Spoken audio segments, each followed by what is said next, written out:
positive PET scan, positive gadolinium enhancement on MR, etc. And importantly, because it's sometimes a diagnosis of exclusion, it's sort of excluding other possible diagnoses like ARVC or other causes like genetically acquired non-ischemic cardiomyopathy in the process.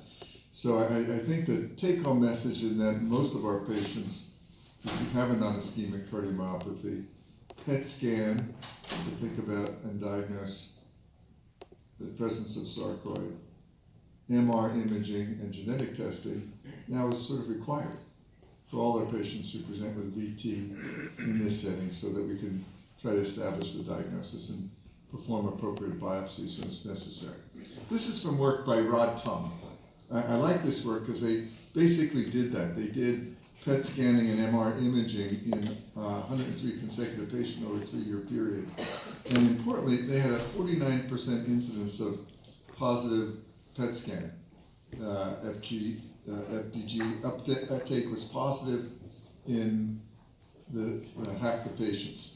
And they divided the patients into 2 categories, those who had only primarily cardiac involvement. That was the bulk of the patients who presented with VT in this setting. And they had them also further divided into people with just positive PET scan or positive PET scan with a reperfusion abnormality, suggesting that they have more significant scarring. And the other group was the patients, 17 patients with evidence of positive nodes, or these typically mediastinal nodes or other evidence of systemic sarcoid coupled with positive PET scanning in terms of the cardiac abnormality with or without perfusion abnormalities. And importantly, they went on to biopsy about a quarter of half the patients that they found positive PET scanning information. And in those patients, in the group that had primarily cardiac involvement, they either had a lymphocytic infiltration or evidence of non-caseating granulomas, and patients who had systemic evidence of sarcoid had the cardiac biopsy, had granulomas. So again, emphasizing the value of taking patients who present with a non-ischemic cardiomyopathy when you're not sure about the possible diagnosis and getting some additional imaging and suspecting the presence of cardiac sarcoid in a significant number of those patients. Now, there have been ways of sort of binning and categorizing sarcoidosis, and one of them is to sort of talk about the phases of cardiac sarcoidosis. We know that they sort of go from an early phase where there's primarily lymphocytic infiltration and acute inflammation to an intermediate phase where you begin to get areas of significant scarring, still coupled with active inflammation, and finally a late phase where there's predominantly fibrosis and lesser amounts of acute inflammation. And associated with that are sort of different clinical manifestations. Acutely, many patients just present with heart block as their first clinical manifestation, with or without some triggered or automatic ventricular arrhythmias associated with acute inflammation or reentrant arrhythmias in selected patients. And then the second group in the intermediate phase with more ventricular tachycardia begin to develop depressed LV function. And finally, the late phase where you have predominantly extensive scarring, lots of ventricular arrhythmias and further depression in ejection fraction. And you can use imaging correlates to identify these different phases. In the first phase, you can see PET scanning abnormalities with no MR abnormalities, then PET scanning abnormalities with MR evidence of the gadolinium enhancement, and then finally, you lose the acute inflammatory response associated with positive FDG uptake, and you end up with just MR abnormalities. Now, the fact is, this is nice and it sort of works, but a lot of these patients, as I say, re-enter the different phases, and they have different parts of their heart in a stage where it's extensively scarred and then seem to get acute inflammation. So you always have to be worried about the process of acute inflammation in any of these patients, even if they have significant scarring on their MR, and therefore you always image to look for acute inflammation that maybe warrant therapy. Now, a few words about implantable defibrillators in this patient population. So here's the 2008 guideline recommendation, ICD, for prevention of sudden death in patients with cardiac sarcoidosis, a class 2A indication. So it's a low threshold for implanting a defibrillator in all patients with sarcoid. That's what the guidelines say. In practice, and this is a survey, I got this slide from Will Sauer, and this is from a survey where they were trying to develop guidelines for diagnosis and treatment for cardiac sarcoid patients, and sent out a survey and said, well, do you implant a defibrillator in all the patients with sarcoid? And the initial response was, no, not all sarcoid patients, but in patients with abnormal left ventricular function and evidence clearly if they have severely depressed function, they get a defibrillator. And then they met as a group and talked about other modifiers, and it was clear that everybody was implanting defibrillators if they have a need for pacing, if they have non-sustained VT, if they have unexplained syncope, if they have a positive EP study, if they were performing EP studies, or if they had extensive scarring on MR imaging. So the bottom line, the take-home message was consistent with the guidelines. There's a low threshold for implanting an ICD, not necessarily just simply some inflammatory changes on PET scan, but rather some alteration in the anatomy and or the electrophysiology that makes somebody be considered at risk. So there's a low threshold.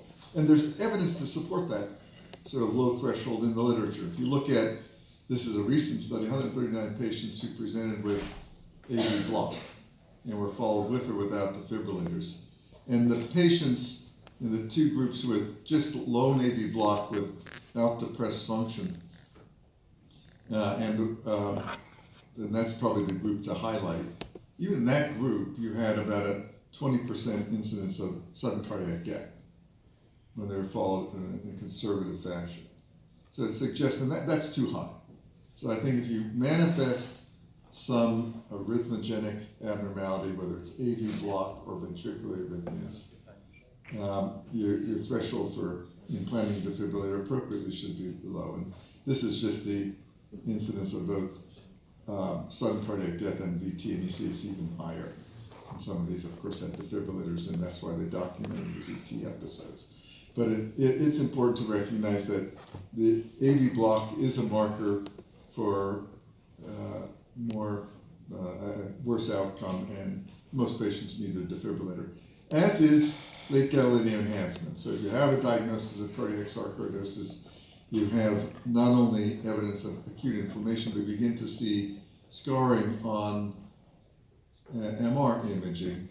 And if you look at the outcome related to both transplant and VT-VF episodes, and they weren't separated in this study, but it's clear that patients who begin to demonstrate late gadolinium enhancement have a worse prognosis in terms of higher mortality, transplant risk, and VT-VF episodes. And it doesn't matter whether they're in the late stages and only have late gadolinium enhancement, or they're in the earlier stages with both inflammatory changes and late gadolinium enhancement. Once you begin to demonstrate late gadolinium enhancement, the risk is higher for ventricular arrhythmias, and more likely you're going to end up needing a cardiac transplant because of progressive failure. How about EP studies? Again, a study from actually here in New York at Mount Sinai Hospital, Dr. Mehta, studied 68 patients, and looked at the patients with positive or negative response, and from his work, it was a suggestion you could use EP study to risk stratify. I think that's good, sort of corroborative evidence, but now most of us will say if you have late gadolinium enhancement, the diagnosis of sarcoid, you're worried about a progressive abnormality, you have heart block, put a defibrillator. And it looks like that approach has paid off for our patients. If you look at the studies that have reported on ICD outcome in patients who receive defibrillators, there's our study from Penn, single center study, a couple of multi-center studies, and there's a consistency across the studies. There's about a third or 40% of patients get appropriate therapies. That's been documented on the ICD device. And that's been consistent in all the studies, a third of the patients. And the risk factors for predicting a high likelihood of arrhythmia events include the presence of a low EF, presence of heart block, and this has been both low EF in the left ventricle or RV dysfunction. It also seems like it's independent risk factors. So to summarize, when you're thinking about defibrillators, low threshold, ICD shock rates are very high.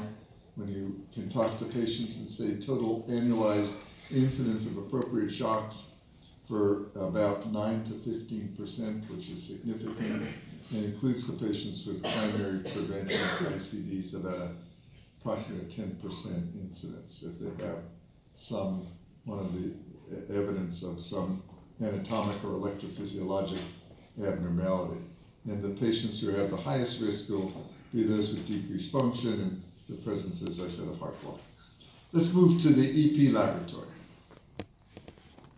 So we've had a lot of experience with catheter mapping and ablation in these patients, and we had the opportunity to take 42 patients who had pre-procedure PET and MR and look at their anatomic substrate in the EP laboratory, both with endocardial and, if appropriate, epicardial voltage mapping.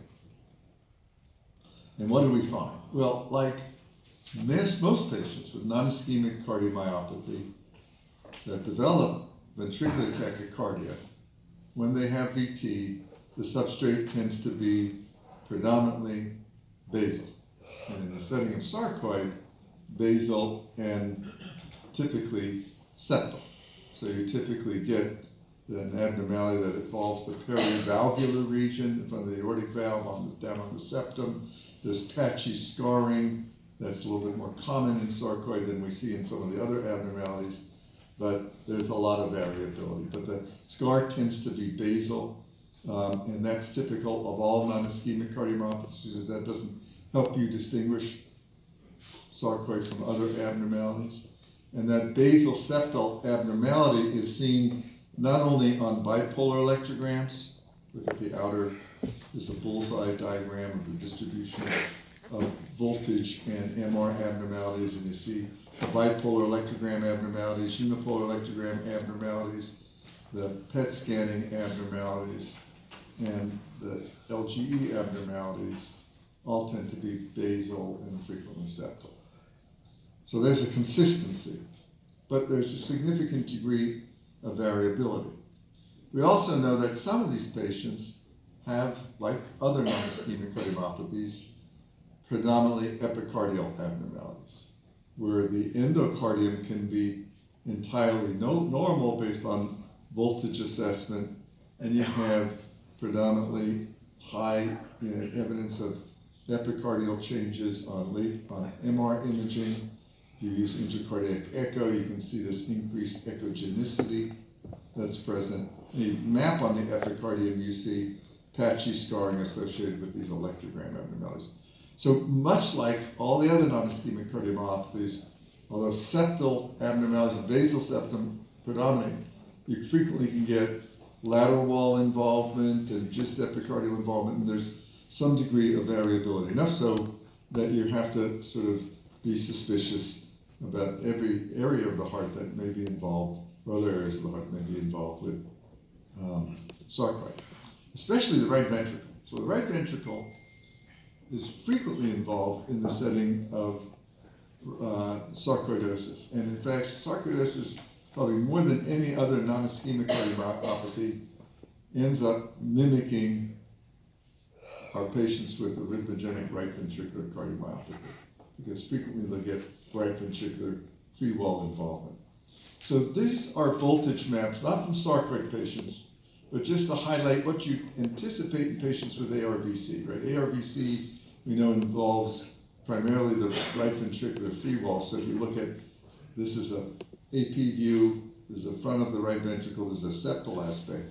And typically in ARVC, you end up with 3 bins of patients, patients with peritricuspid valve involvement. There's mainly free wall Sometimes there's a little bit of septal extension, but it's not that dramatic.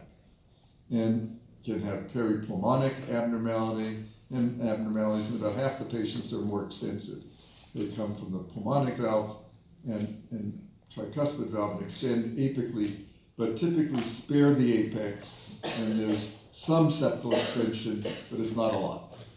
And that's the typical profile of the substrate in arrhythmogenic right ventricular cardiomyopathy.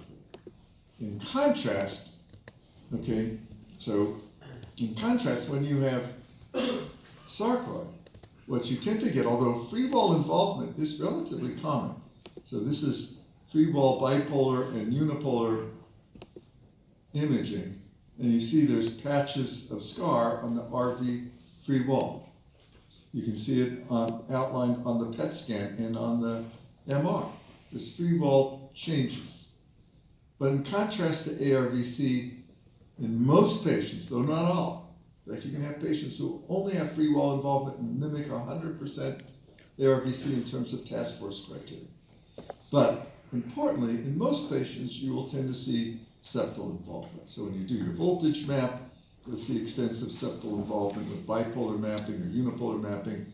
The septum may be involved on PET scanning and MR involvement. But free wall involvement is there. It's a great masquerader. It can mimic ARVC. And whenever you have ARVC, think about the diagnosis and the possibility, when appropriate, get some PET scanning, especially if you have a little bit more septal involvement.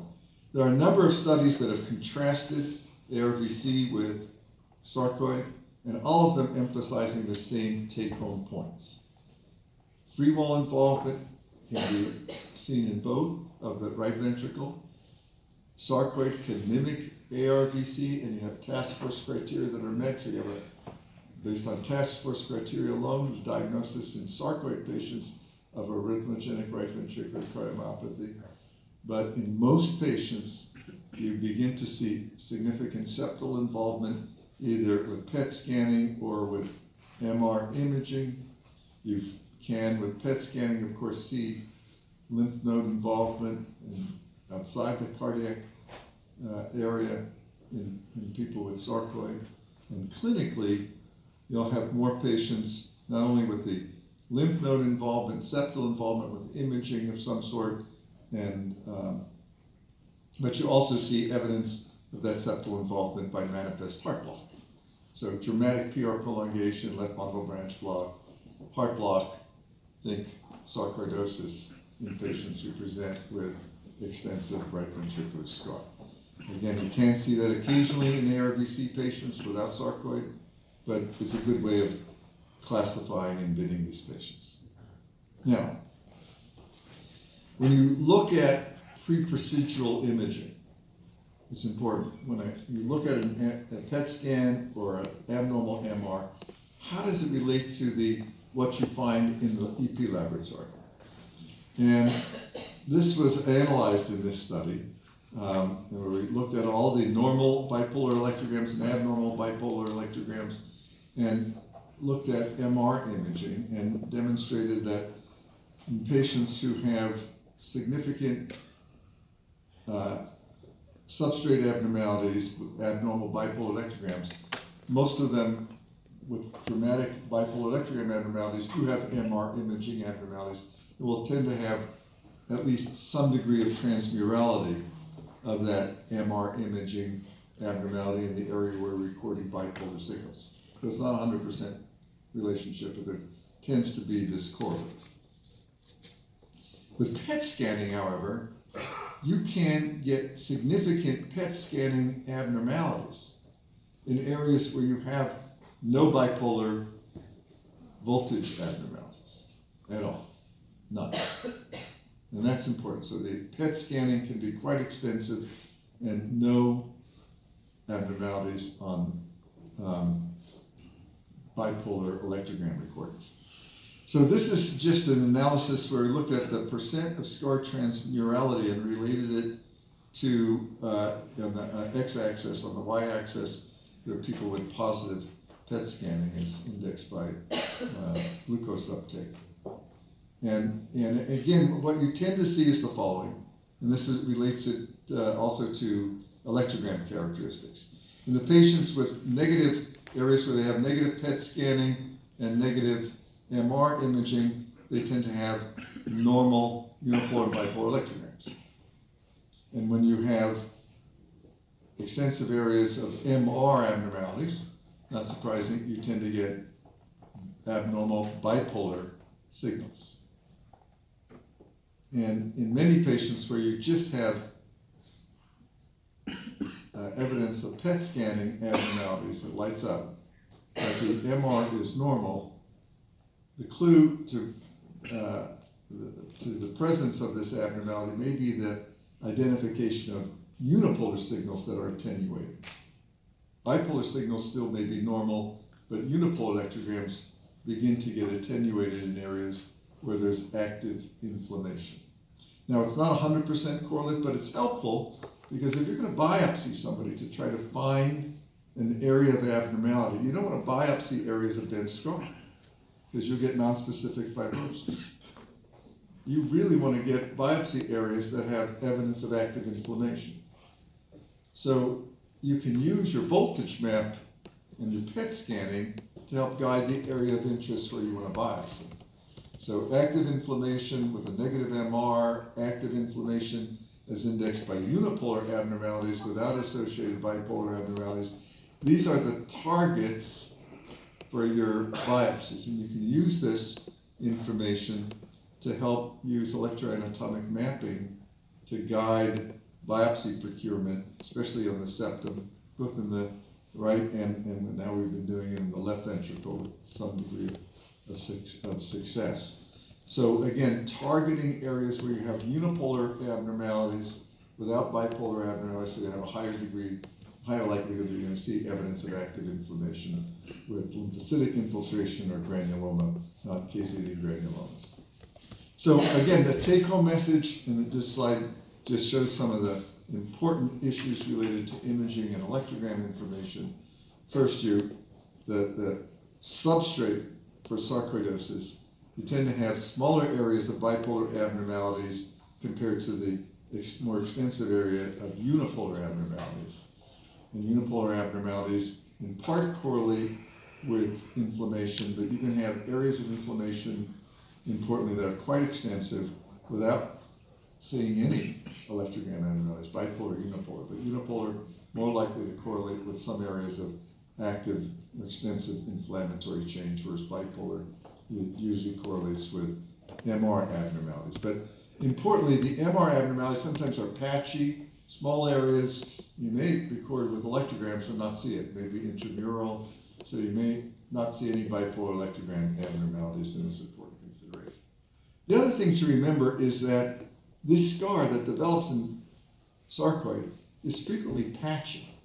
For electrophysiologists, this is really important because when you're recording and looking for areas of signal abnormality, it'll frequently be beyond where you see low voltage on using a 1.5 millivolt cutoff on your bipolar electrogram analysis. So it's important to recognize that abnormal signals extend beyond the region of bipolar electrogram analysis. So what do? Well, when you're aware of that, you should always be aware of it.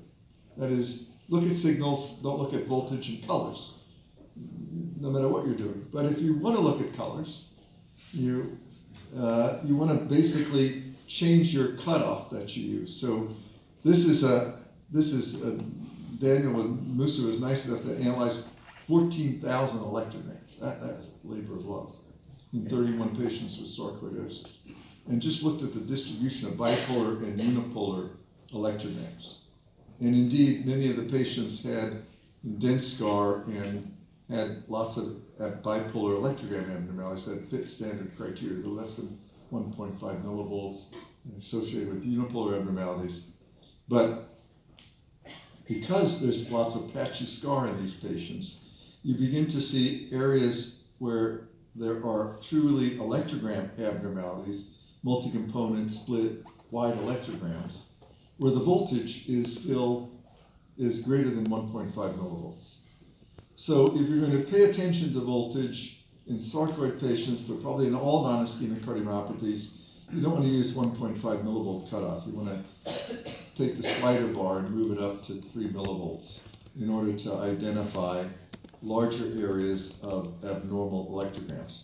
Or look at the areas of unipolar electrogram abnormalities, since they're broader, and focus on those areas, and you'll pick up at least most of the regions where you begin to focus in on all the electrograms and look at their detail and pick up abnormalities. Again, another example, epicardial bipolar voltage map using a 1 millivolt cutoff in this example. We see all the black dots represent multi-component abnormal electrograms that are outside where we're identifying very low amplitude signals. And that's because, again, in ARVC, but a lot of other non-ischemic cardiomyopathies, there may be patchy scar. And patchy scar, if you take the slider bar and go up to 2.9 millivolts, you'll subtend a sizable area where if you do pay attention to electrograms, you'll frequently pick up electrogram abnormalities. So just use a different voltage cutoff or use the unipolar area of abnormality to look for your bipolar signal abnormalities. And why is that important? Because these are the areas that are responsible for VT in some patients. So it's outside the area where we typically look for signal abnormalities, where we begin to see areas where there are leak potentials. And I don't know if I put it in here, this example had actually a leak potential that transitioned during VT to a mid-diastolic potential. But the amplitude of the electrogram was nice, overall electrogram was nice and healthy. It was just disrupted small amounts of tissue, creating the late potentials that correlated with the signal abnormalities. And we now know that we pick these electrogram abnormalities up more effectively with smaller electrodes. So in these patients, there's an advantage to using small electrodes to map in detail and pick up small patchy scar that may be responsible for the genesis of the VT circuits. And this again just shows you not only record with small electrodes, but pace from different directions and try to identify more dramatic leak potentials that can be targeted for substrate-based ablation in this setting. Okay. One other message related to sarcoid, but also true in other non-ischemic cardiomyopathies, is that you'll frequently get in there and the voltage on the endocardium will be normal, and if you go to the epicardium, you may only see low voltage areas that coincide with coronary abnormalities. And yet you have a couple of different ventricular tachycardias. So no endocardial bipolar voltage abnormality, no significant epicardial voltage abnormality. Where's the abnormality? Well, if you happen to have an MR, you frequently will see mid-myocardial delayed enhancement. And if you use unipolar electrograms rather than bipolar electrograms, which have a deeper, bigger field of view, you can see, instead of having normal voltage on the septum, you begin to identify areas where you have abnormal unipolar signals consistent with the intramural abnormalities. And if you don't believe in unipolar signals, you should, but if you don't, you can also do another trick, and that is, if you suspect intramural septal abnormality, it's very common, you can just pace from the right ventricular basal septum and record from the left ventricular basal septum. Now, if you do that in a normal heart, it averages 28 milliseconds to go from the right ventricle to the left ventricle base. There's direct spread of activation. But if you take a patient with mid-myocardial scar, like you frequently see in sarcoidosis or other non-ischemic cardiomyopathies, there is an activation delay. It either works its way through the left septum, through the holes that are there in the scar, or in some cases, you have to actually go all the way down to the apex to then activate the LV septum. And the LV basal septum gets activated sometimes 100 plus milliseconds after you put a stimulus in the right ventricular basal septum. So it's important to recognize you can use this to help diagnose intraseptal abnormalities. And why is that important? Because in order to improve the outcome, you've got to target these intraseptal abnormalities. So you've got to get evidence that they're there And evidence that they're there means either imaging, unipolar electrograms, or evidence of pacing and activation delay. Now, how do patients do with aggressive substrate and activation mapping ablation in sarcoid? Well, here's the data in our own experience with non-ischemic cardiomyopathy. And if you try really hard and repeat procedures, you get about 70% of patients to stay VT-free. It's not bad. Not great, but not bad. A lot of more on drugs. And you usually decrease the arrhythmia burden, but you don't spare them from ultimate death and transplant if they have a very sick heart. And sarcoid similarly have a high death transplant rate, and you do reduce VT burden, but many patients, a little poorer outcome compared to non-ischemic cardiomyopathy. There's about a 50% of patients will develop some VT recurrence. And so the question is why and what can we do about it? What are we doing about it to try to improve the outcome in non-ischemic cardiomyopathies, and specifically in sarcoid? Well, one is just sort of recognizing that there's a challenge that we face with reaching a substrate that tends to be mid-myocardial, right? So you have mid-myocardial substrate on imaging or any of the other tricks of the trade that we use, and you can get to the endocardium if it's not on the septum but on the free wall. You can get to the epicardium. You can ablate both sides of the septum, but your lesions frequently don't get to where the VT circuits are in the mid-myocardium. And so, and you frequently can't map that area directly. Now, you can do a couple of things. One, you can begin to map that area directly, and this is a plug for, actually is a product endorsement, I apologize, but it actually uses biotronic vision wire and stick it down the septal veins and couple it with a multipolar catheter out the anterior interventricular vein to identify epicardial scarring and mid-myocardial scarring with direct recordings. So you have indirect information that suggests there's a mid-myocardial scar, but it's helpful in some patients to begin to identify mid-myocardial scarring based on direct electrogram recordings. And you can do that with small electrode catheter size, or in this case a wire that you can put in and get a unipolar recording and identify the presence of earlier activation during ventricular arrhythmia, suggesting the presence of the substrate. Now, you can't get an ablation catheter down these vessels, so we're still stuck with ablating near the area of interest from the endocardium, but not directly ablating down the venous structures. So here's just another example. These just show you the veins that are present, and this is a clinical VT, and you see this unipolar recording during VT, earlier diastolic activation, pacing from the site mimicking VT. This is the wire down the septal perforators.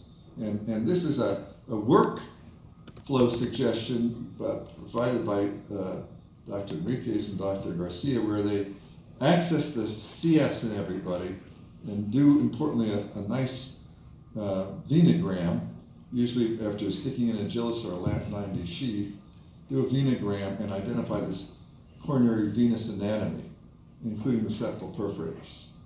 And then once the vessels have been identified, get an open lumen 4-French catheter out through the Agilis or lamp 90 and stick either the biotronic vision wire or add a multipolar electrode catheter, then count the smallest 3-French size down the anterior interventricular vein, shown here simultaneously being done, to do detailed mapping of this paraseptal region and septal area, and identify in some patients this kind of recording where you get mid-diastolic activation that can provide you with a regionalization on the septum of where you want to put your endocardial catheter and a cardiac ablation catheter and go full steam ahead in terms of applying energy.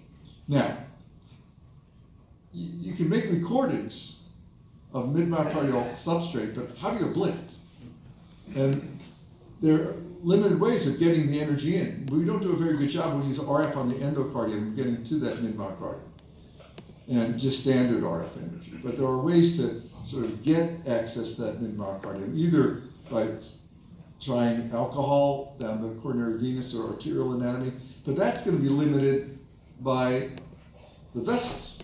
You know, if the vessels are there and they feed the area they're interested in, that works. But if it doesn't, and it may not work. You can also use bipolar ablation, where you basically deliver the energy between the two poles of the two separate electrode catheters on both sides of your anatomic structure of interest. We've been doing actually two-site unipolar ablation. We hook it up to two separate systems and deliver the energy independently but simultaneously through the tips of two catheters. You can change the irrigants to get more directed flow of RF energy into the myocardium and not into the bloodstream by using half normal saline. And then there's a needle electrode catheter, which I hope they don't pull from the market and they get it in clinically. I think it's going to have some value. We've got to reach the mid-myocardium somehow, and there are challenges, but we're trying to overcome them. Now, one of the other challenges, this should be number 2, for why patients with sarcoid continue to have VT is because they frequently have ongoing inflammation.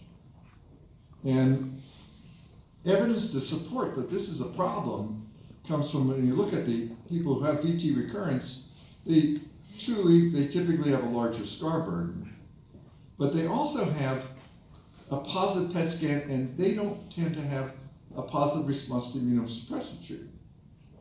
And these 3 factors correlated with recurrence of VT in our patient population.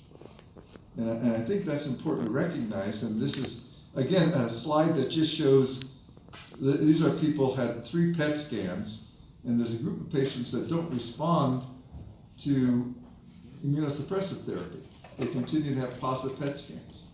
And if you have positive PET scan, doesn't respond to immunosuppressive therapy, you're almost guaranteed your EF is going to drop over time, and you're going to get more scarring on voltage mapping over time.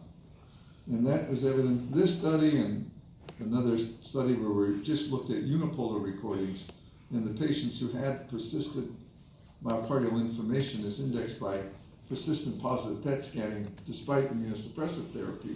They end up with larger areas of scar. So it's a challenge. Now, what do? Well, look, this is how it's ideally presented. You get a patient who presents with acute inflammation and ventricular arrhythmias, you put them on steroids and they all quiet down. Or you have immunosuppressive therapy with their first episode and acute inflammation, and then suddenly they heat up and they have another area of inflammation, and you quiet them down. That's the ideal. And perhaps you selected patients where they don't have acute inflammation but transition to scarring, you do radiofrequency energy. And that's how you manage your sarcoid patients, right? But the reality is, and this is a nice study, because it looked at what happens to VT in the patients who present with acute inflammation. And it turns out a lot of them don't quite